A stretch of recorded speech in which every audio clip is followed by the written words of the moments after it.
Hey guys, what's going on today? It's your boy Infinity here, bringing you part 2 of my CWL Miami event preview. Now, if you missed part 1, I'll link it in the description below. There, I recapped the North American teams that will be attending the event, or at least some highlight ones, and of course the basics. I ran you through the format as well as the prize pool breakdown for the CWL Amateur Finals in Miami. So if you did miss that, I'll link it in the description below. But this video is going to be focusing on the European teams and the Asia Pacific teams attending the event.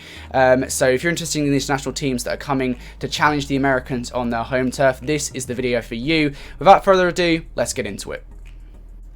Alright, so European teams. Now, I know right off the bat there's going to be people at home looking at this list and thinking, you're putting way too much stock in the European teams. Now, if I'm honest, I think the European teams over the course of the season have improved massively within the open bracket. I mean, just look at the amount of placings there within those top 7 teams that are actually from Anaheim. So we'll be talking more about each one as I go along, just as I did with the North American teams yesterday. And I've picked out 4 potential challenges. Now, as I'm aware of it, I think these are every single European team that is attending Anaheim. There might be more that have slipped the cracks. I wouldn't have known. Aftershock would have gone had Ruby not messed that team up. I do feel bad for that, and I might release a video of that, not really sure. But this is every single European team that will be attending the event. So let's get into it. So War Esports is where I'm going to kick off. So War Esports, this is a weird team for me. It's a very, very talented team. It's stacked as hell. They've made some changes. And of course you may know them as Kairos. They got second at CWL London, but then of course they went into Anaheim, different roster, they got top 12. Now they've made some changes. Of course you saw Cami, Weeman and Nolson, they're now on units, so Defrag and Josh and Dave have basically had to reinvent the roster entirely. They're bringing in PT and Vortex, who are by no means bad players. I mean, on name brand alone, this team is absolutely going to qualify for champs. There's just no way they don't. Even if it's a top 16 finish at the event, they absolutely will qualify. There's no way we don't see Dave at champs this year. Moving on, Team Barnes, same kind of story for me. You've got Barnes and Shawnee, of course, of Red Reserve and Reciprocity. These guys are brilliant, really brilliant players. There's a reason they were pros this season, just unfortunately didn't get back into the Pro League. They're going to qualify. They've brought in Nasty and Quicker from Fierce Esports, who got top 8 at Anaheim. And then, of course, Shane, who hasn't had that bad of a season too. So, individually speaking, greatly talented players. They will qualify. Moving on, Fuego Gaming. Now, if anyone's seen my Reddit comments or seen my tweets, you'll know that I put a lot of stock into this team. Individually speaking, they are a very talented team, and Madcat knows this. Now, people have been doubting Madcat. Oh, how has he got on this rubbish roster, supposedly? No, this isn't a rubbish roster. People who follow the European amateur scene, they'll know that Chaxter, Payne, and especially BB Connor are very, very talented players. And Hawkeye, of course, I mean, he's Hawkeye. You can't really doubt the guy. Everyone knows who he is. Look, this roster's going to do well. Mad Cats knows what he's doing. That's what I'm saying.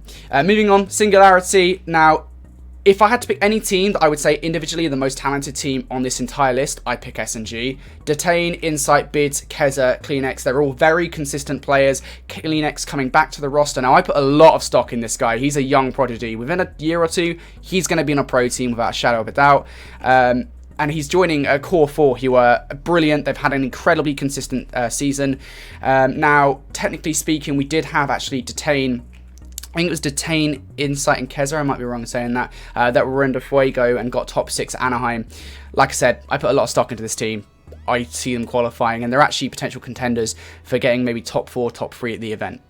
Moving on, we go into the Spanish teams, Vodafone Giants and Movistar Riders. Again, this is where you get to see those roster changes that start to come through. So, of course, Sukri joining Vodafone Giants from Team Heretics. A very talented player. By no means at the time was he the worst player on Team Heretics. So, Giants did well in getting him instead of Yakko, of course. Yakko was supposed to go. I think they may have benched him for reasons unknown. And we'll talk about where Yakko has ended up later on. But Sukri, I think, for Vodafone Giants, he's a great addition to the squad, and they'll do just fine without Yakko. Moving on, Movistar Riders. Now, they are in a bit of a different position. So they lost one of their best players in Vortex, who's actually been doing very well, in my opinion, with Team Heretics in the Pro League. They've replaced him with Supras. What I will say is that Movistar Riders have been a very consistent team this season, and they did beat Giants out for the Spanish national qualifier spot. So they're doing something right. I don't see them not qualifying. I think they've been a pretty consistent team all season, and I think losing Vortex isn't going to be enough to the point where they won't qualify for champs. And finally, last 7th and final team that I have qualifying: Kreza, Natche, Risk, Yako, and Zeke. Look, I mean, this is a very interesting roster. It's not just a French team. Natche, Risk, and Zeke obviously are, and they've been on train hard for basically the season. And they got top 12 at Anaheim with different players. Kreza and Yako are great additions. Of course, Yako, don't really need to speak for him. I mean, he's a highlight player for the open bracket casters at Anaheim. And Kreza, I mean, he's been a pretty consistent player in the UK AM scene for quite a long time. So train hard. I have no qualms in saying they will qualify. The potential challenges, this is where things gets a little bit sticky for me in Europe, because for me, the gap between the top 7 and the potential challenges is quite large. If anybody's going to qualify from the potential challenges I've picked out, it will be the Atlas Lions and AFAME. They're actually really good players, but they're just kind of... I mean, the Atlas Lions, the only issue I have is that their best place in the season has been top 24 with Fort Worth. What I will say is they've brought in Callum and Aroma, and that to me... it's been a great pickup. Maple 2 recently replacing Divinity. Their roster has only gone from strength to strength, so they could actually slide into a top 16 spot. And AFAME, again, they've had pretty consistent players. You've got Genesis and Iviano, Bulldog Legacy players, Control, who has been on Legion this season, Fusions as well, really good player, and of course Shawnee, who plays top 6 at Anaheim with Fuego. Again, AFAME, I don't personally have them 100% qualifying for champs, but I think they could, and it wouldn't surprise me if they did. And finally, you've got Divinley and Clash, the last 2 European teams attending. They won through the German and the Italian qualifiers respectively.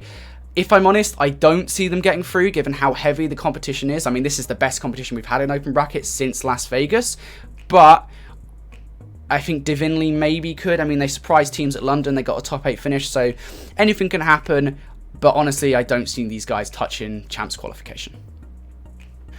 So that's the European teams. Now let's talk about the Asia Pacific teams. Now, I'm going to make this really brief because there really isn't much to talk about with Asia Pacific. You've got Mindfreak, first at London, first at Anaheim. There's no way they don't qualify. They are a very good team. There is an issue I have with Mindfreak, that analysts seem to overrate them quite a bit. They think they're on another level, and they're just not. That's for another time. I don't want to talk about that too much. There's just no way Mindfreak don't qualify. There's no point talking about it beyond that. Vertex, Scars, the 2 other Australian teams, both have their own issues, I think. Despite what shows on your screen, which is their best placing from 9th to 12th at CWL Fort Worth, Vertex have had a terrible season from there on out. I think they got like top 32 at London and then top 48 at Anaheim. And Scars, I mean, they've recently made a roster change. They've brought in Buzzer and ExciteQ. To be honest with you, they haven't played all season long. I mean, they've probably played the game, but they haven't played it competitively, and they haven't played events. I think that's going to really damage Scars. I just don't see a way in which Vertex Gaming and Scars Gaming actually make it through. And finally, you've got Libelant, Vertex, and Cyclops Athlete Gaming, 2 Japanese teams who qualified. I mean, look, the Japanese, they've improved incredibly well over the course of this season. You compare their placements in the 2019 season to the 2018 season, it's an incredible improvement. I mean, look there. Their best placements this season is top 32 for Libelant Vertex at Anaheim and top 48 for Cyclops in the same event. To be honest with you, I think these guys could absolutely push the top 32 at this event, and it wouldn't surprise me if they did it. I just don't think they're going to break the top 16, and I don't think they'll qualify for champs. Maybe next year.